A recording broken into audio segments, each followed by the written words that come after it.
Hey everyone, welcome to a visual and audio episode of the BCR report. I'm super honored to have a friend, colleague, coach joining us, Cathy Carroll. She is the author of Hug of War, which is a really fun book that I have been reading and our team has been reading. And we thought it would be a really interesting opportunity to make our report a little more interactive, a little more engaging. So we brought Cathy on to do a little interview and talk about the book and hopefully some takeaways for you all listening. Cathy, thanks for joining me today. So happy to be here, Kyler. Yeah, I'm happy. Just to start with the book, it's a great title. It's a great subtitle. Mhm. And it's a really interesting topic. Why did you write the book? Why did you want to write the book? Why did you think of this as an idea? How did you get that inspiration to write the book? Yeah, it's a wonderful question, and I'm grateful that you asked me because it really came from my lived experience having a 20-year corporate career followed by leading my father's business.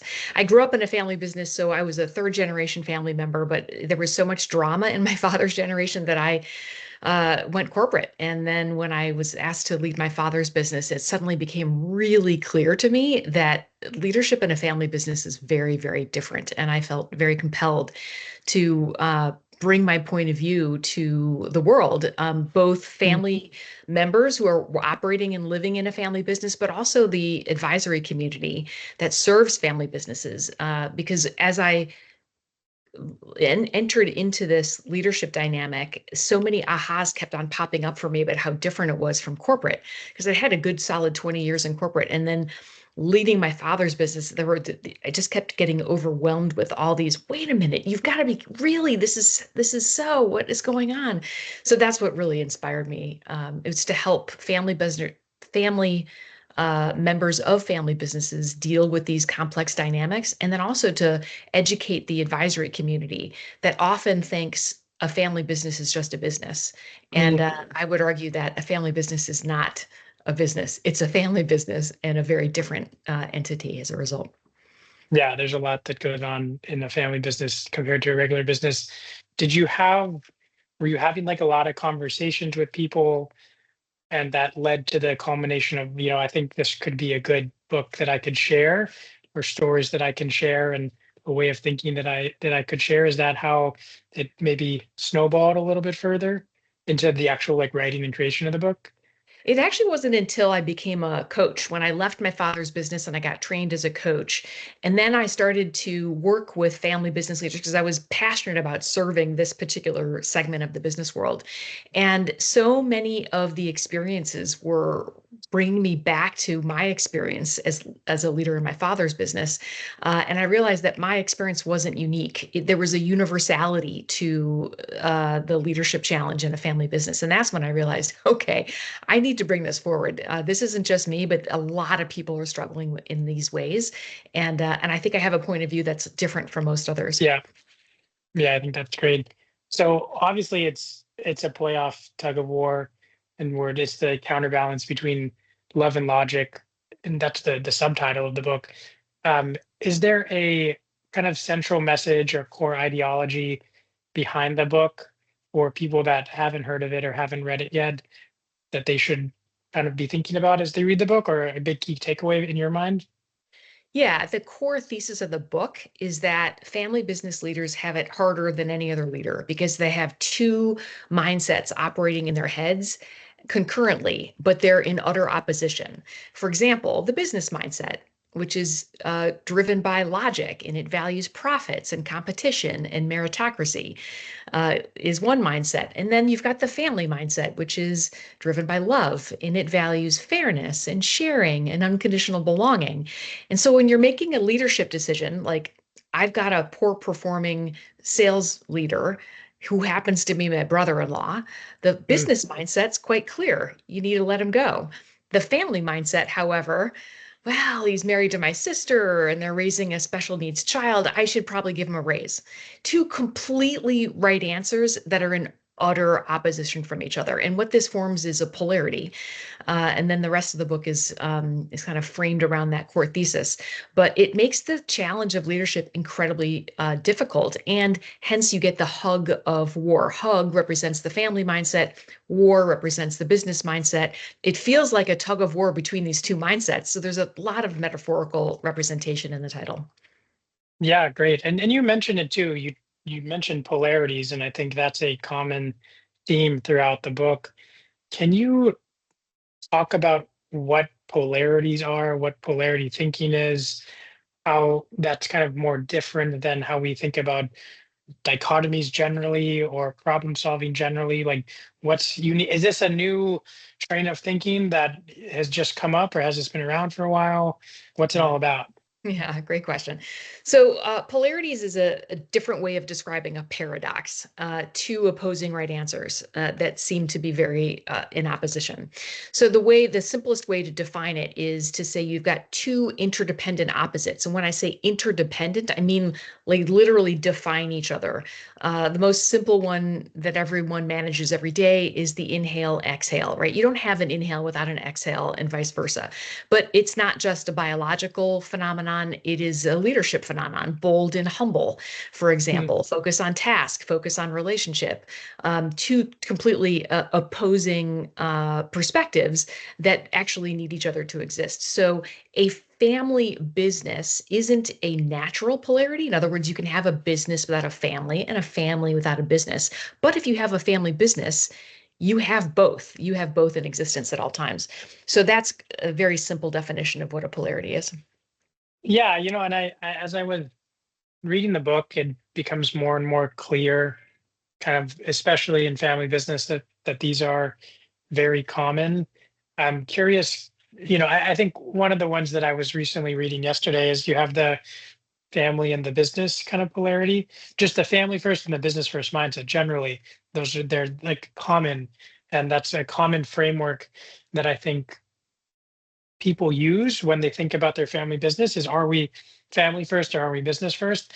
And I mentioned that a lot to our clients, and I say, like, these are the two normal like schools of thinking, but what I often end up saying is I prefer a third one, which is we're one or the other, but not to the detriment of the other. So you can be family first but not to the detriment of the business, or you can be business first but not to the detriment of your family. I think maybe is what I'm saying, basically polarity thinking, to manage the I guess the both and rather than the either or. Yeah, absolutely. Too many advisors ask families to answer the question, are we a family first family business or a business first family business? And I would argue that's the wrong question because it forms a polarity, right? And so, as with any polarity, each pole has benefits and overuses. And so the one of the principles of polarities is that if you only focus on one pole to the neglect of the other, you're guaranteed to experience the overuses of that pole. Right? You're probably going to get the upsides, but you're also going to get all the downsides. And so Mm, the key to polarity thinking is to identify the upsides, the overuses, the benefits and overuses, and then change the question to how do we get the benefits of this pole and the benefits of that pole.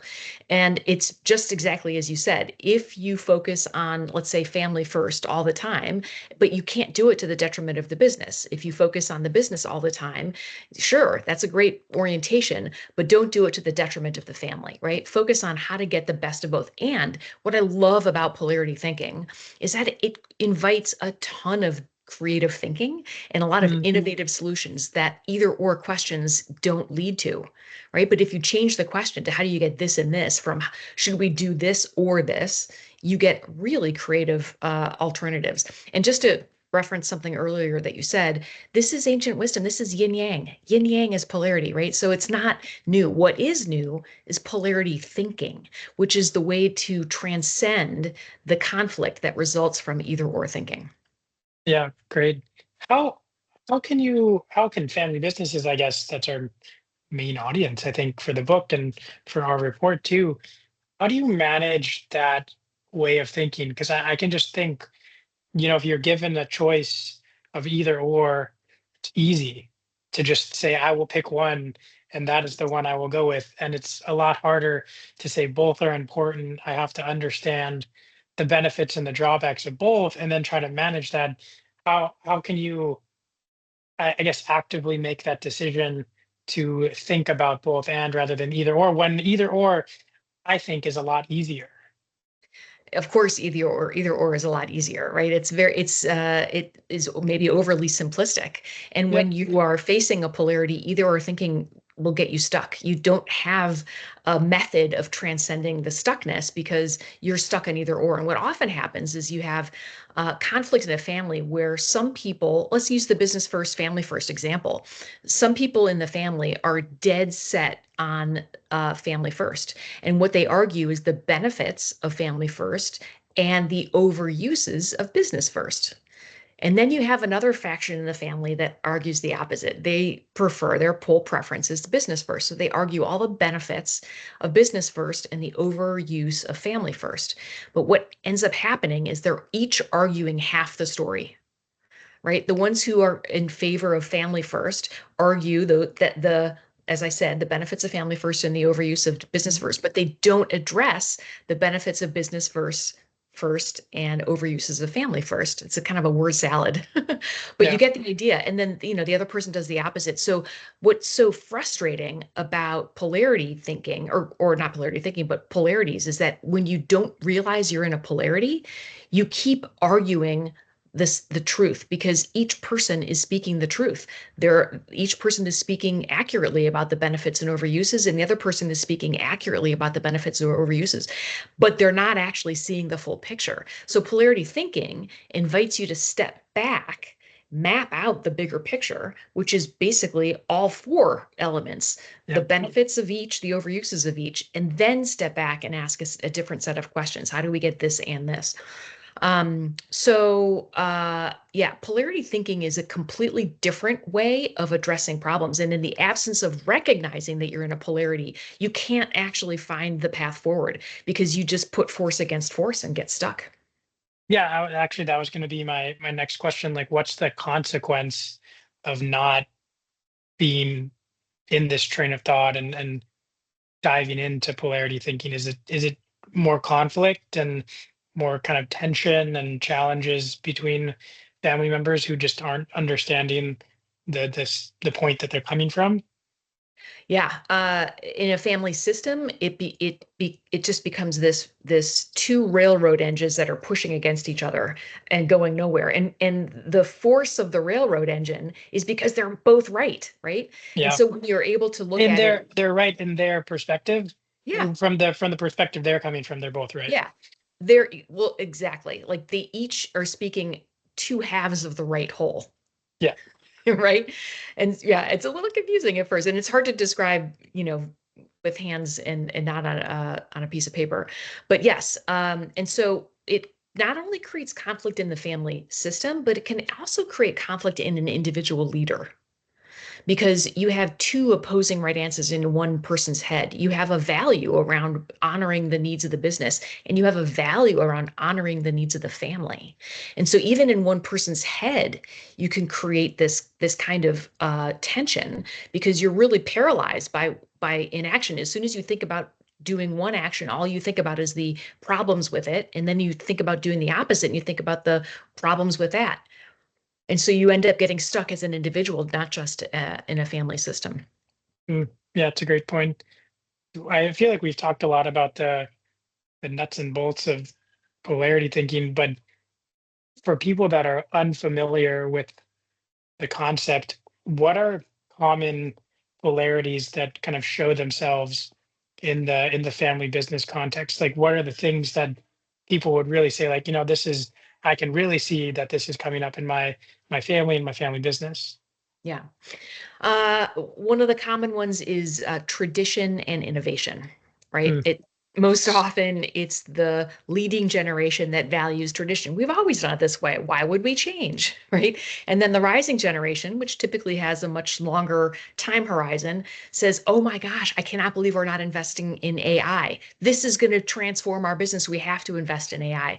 And so you end up with the usually the rising generation arguing the benefits of innovation and the overuses of tradition, and then the leading generation arguing the benefits of tradition and the overuses of innovation. And again, they're both speaking the truth, but they're only seeing half the story. So that's one example. Another common one is with dividends. When you have a profitable business, what do you do with the profits? Yeah. Invest and harvest is a really common one. Some people want to invest back in the business. Some want to harvest into the family through dividends.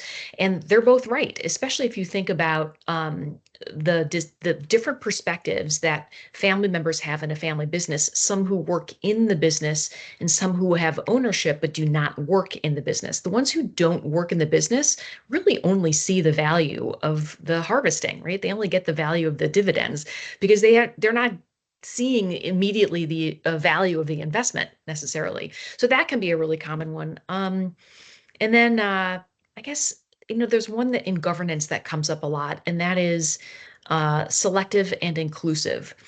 Mm. I'm thinking specifically, for example, about the family employment policy. The question, should we invite in-laws to work in the business, or are in-laws not included in the business? And that's an either or question that, it's binary. It's either they're in or they're out. And it's not a creative way to address a complex issue, like whether Yeah. married-ins should work in the business. So polarity thinking changes the question and really drives much better solutions that address the needs of more people in the family. Yeah, it's great. Um, so we kind of understand, hopefully people understand kind of the the nuances of polarity thinking. How would a business, how would a family kind of recognize that they're at this impasse and then shift towards seeing the positives of both of these polarities? Yeah. The first thing to pay attention to is the use of the word or. I mean, anytime I hear the word or now, I pause and I say, oh, is there a both and here? Why are Mm. we in an either or conversation? And one way to define the polarity is, do the opposites define each other, right? But sometimes it even just as simple as, is this really an either or problem, or can we actually get the benefits of both? And so once you have identified that you're in an either or question, you can change your strategy and map it out and figure out your both and approach. Another thing that's really important to pay attention to is when you are stuck in an ongoing argument that keeps recurring over and over and over. If you have a recurring argument, you're probably arguing a polarity and you Mm. just don't even realize it. And neither person can see it because they can only see half of the whole.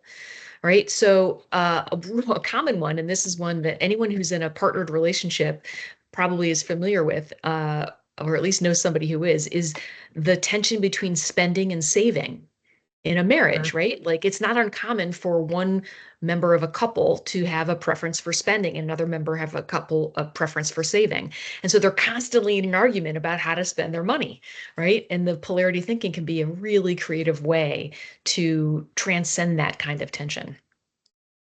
What about for maybe from an individual perspective? You were talking about the leader, a challenge can be when a leader has to maintain both of these ways of thinking in their mind at the same time. How do you kind of hold those tensions, hold both of these opposite ways of thinking at the same time when they're diametrically opposed? Yeah, it takes a bit of maturity. In fact, one of my favorite quotes is from F. Scott Fitzgerald, who says, and I'll misquote it, but it's something like the sign of a first-rate intelligence is the ability to hold two opposing truths in your mind at the same time and not Mm. lose the ability to function. So, Mm. um, it takes some time, it takes some development, it takes some maturity to actually acknowledge that there are two right answers in this situation. And I think the polarity thinking methodology, for me at least, provides relief because once I recognize that I'm dealing with a polarity, I stop the internal struggle. I stop fighting myself because I'm able to step out of it and look at it from a distance and say, oh, I'm stuck with a polarity here. Let me change my approach and think creatively about how do I identify and then harvest or get the benefits of both of these poles. Yeah, that's great. Um, it's a complicated subject, and I think it's hard to do in practice if you don't know where to start. For the people that are listening or reading or watching, what's like a practical first step to take to kind of get in the mindset of polarity thinking or to start having these conversations within the family, within the business that can maybe break down some barriers, address some of these big kind of elephants in the room? Yeah.